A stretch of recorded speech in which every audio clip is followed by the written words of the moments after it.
In Power Apps, creating an application is very easy because with the help of our vertical gallery, we can show the records from our data source, whether it's SharePoint or Dataverse, and with the help of our form, we can add and edit records in our SharePoint list. Now, how can we make our application? We can achieve it in our Power App. Hi, I'm Gaurav from KnowHow Academy.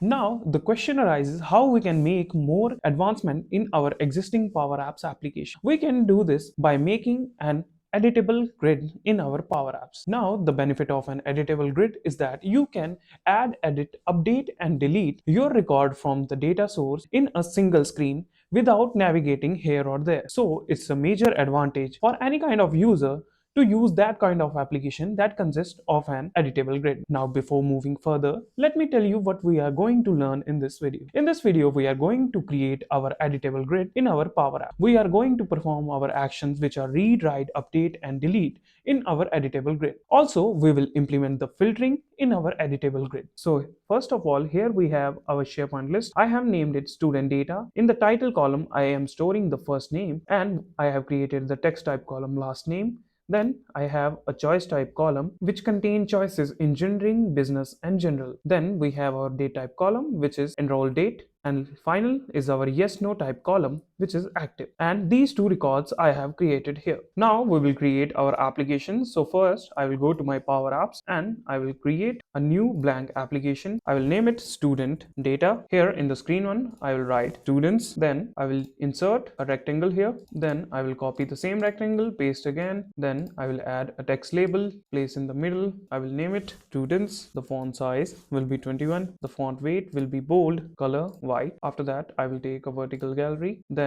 select my data source. I will write SharePoint. Then I will select my SharePoint site and my list which is student data. After connecting, I will change the layout to simple title, place it below, adjust the width, and I will remove the text label from here and take a text input. Now I will simply reduce its width. So here I will give it a width of 250. Then the text will be this item dot title. Now I will copy and paste. This will be our last name.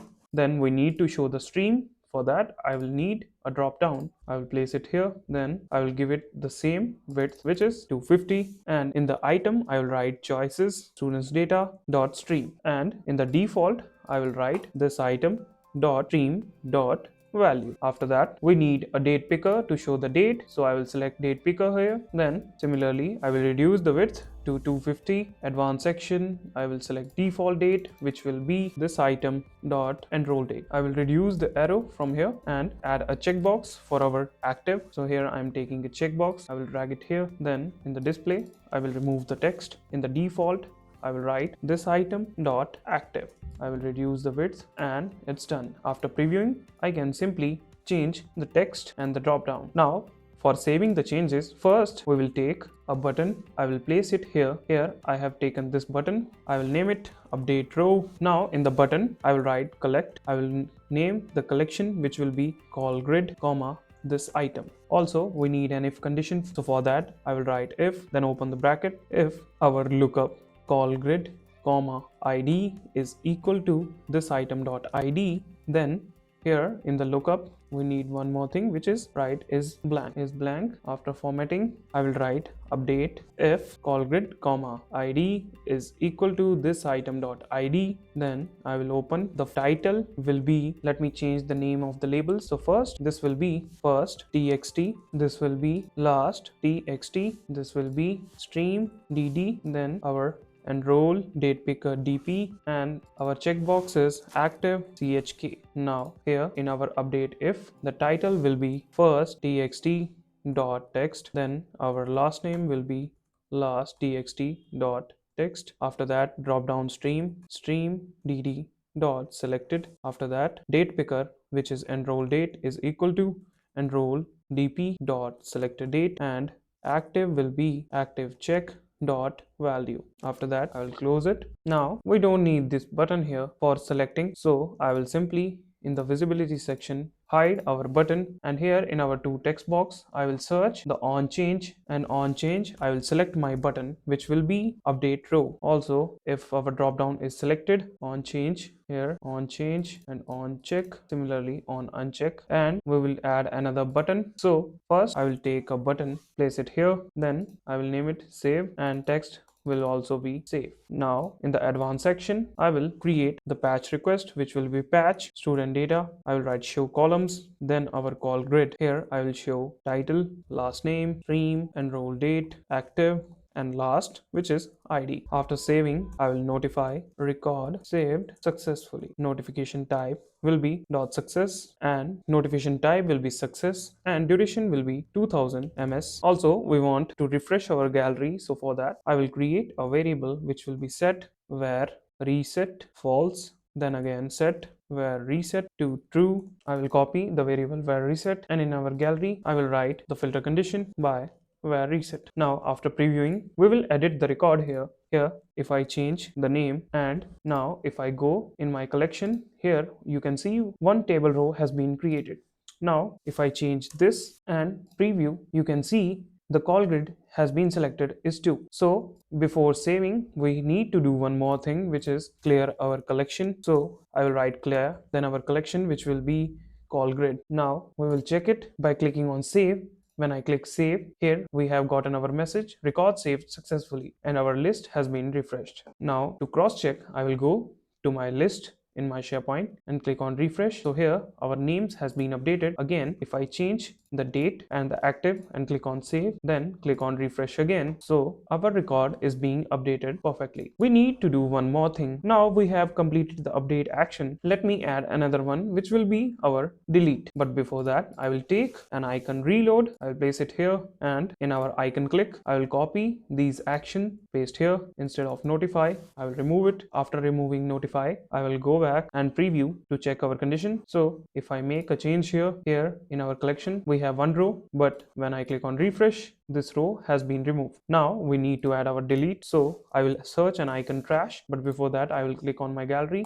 I will place the trash icon here, and in our trash I will select on select, then I will write remove, then our SharePoint list name, this item, and we need to refresh our list. So for that I will copy these and paste here. Now to check, we will click on preview. Here I will select delete, so our record has been deleted successfully. After refreshing, we can simply see here. So we have implemented edit and delete. Now one more thing, which is add. So for that I will take a button, I will name it add new. In the advanced section, here I will write patch, then our list student data, then select defaults will be student data, comma title will be our first name, so I will write first, and we will take last name will be our empty space. After close, we will refresh the list, so here I will click this. Also, we need to disable our delete and add new if we are already editing a record. So for that, in my button I will go in the display mode, and instead of edit I will write a condition here, which will be if count rows, our call grid, is equal to 0, then the display mode will be edit,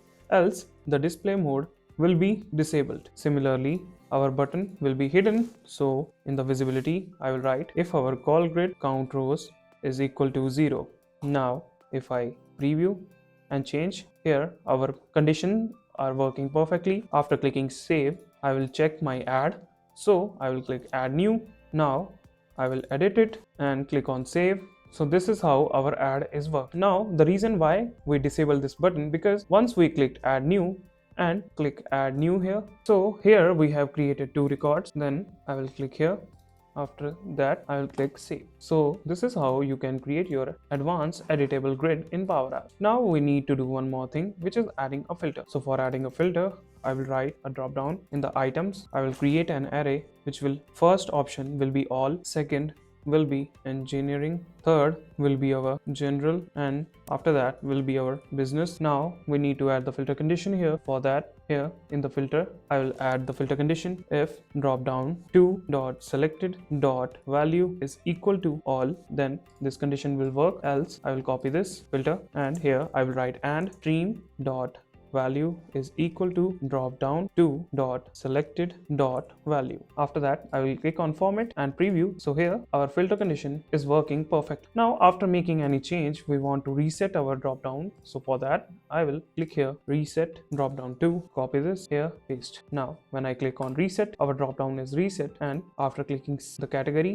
I will change and click on save. So after that, if I make any change and click on save, our dropdown is being reset. So this is how you can simply create your editable grid in your Power App. I have taken the most basic designs, but you can edit it and make it more attractive. So this is how you can create your advanced editable grid in Power App. I haven't used any fancy designs here, but you can use it in your application. So in this video, we learned how to create an editable grid in your Power App. Also, we implement add, edit, and delete operations in our gallery with the help of our editable grid. Also, we implement the filter to filter the records by our choice type column in the editable grid. Thank you for choosing KnowHow Academy as your IT source. We are always there to help you navigate to the tech world. It's been a pleasure sharing this information with you. So stay curious and keep learning.